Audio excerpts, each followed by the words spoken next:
Alors, bonjour chers amis, Denis Bélanger, le curé de la cathédrale. Je vous amène aujourd'hui dans un endroit un peu particulier de l'Église où on va moins souvent physiquement, mais d'où on entend toute la musique, c'est le jubé.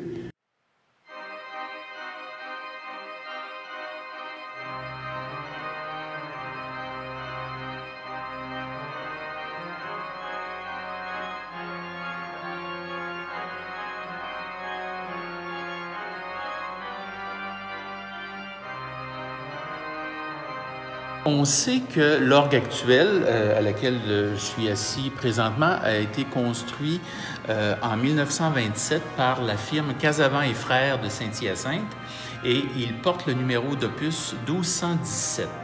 On sait que c'est le 7e instrument de Notre-Dame de Québec. Il y a eu environ 7 facteurs d'orgue, donc 7 constructeurs d'orgue qui ont construit des instruments pour la paroisse. Il semble que le premier instrument de notre Église, qui était dans notre Église, a été construit entre 1647 et...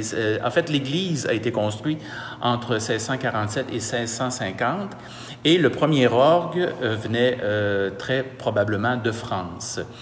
Le premier organiste était un certain Martin Boutet, qui a été organiste de 1657 à 1664. Voilà. Et il a donc, M. Boutet, parti une longue tradition d'organistes qui se sont succédés. Et certains de ces organistes-là ont marqué l'histoire de la musique, sans aucun doute, mais aussi l'histoire tout court, n'est-ce pas, Marc? Absolument. On peut se vanter d'avoir eu parmi nos organistes des personnages célèbres. Alors, il y a eu, par exemple, Louis Joliette, qui était celui qui a visité beaucoup l'Amérique, qui a découvert l'Amérique jusque, je pense, en Mississippi, exactement. Il y a eu M. Antoine Dessannes, qui a été un grand organiste ici à la paroisse.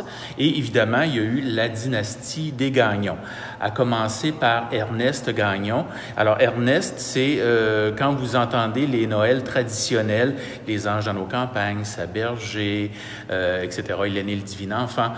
Tous les arrangements qu'on connaît depuis très longtemps ont été faits par Ernest Gagnon, donc ça a été le premier de la famille Gagnon.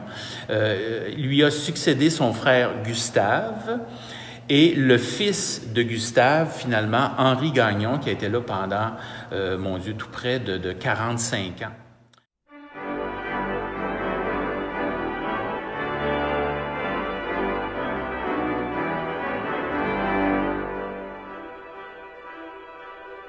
Je suis moi-même le 19e organiste titulaire de la paroisse. Qui est au service de la paroisse avec le 25e curé, imaginez-vous.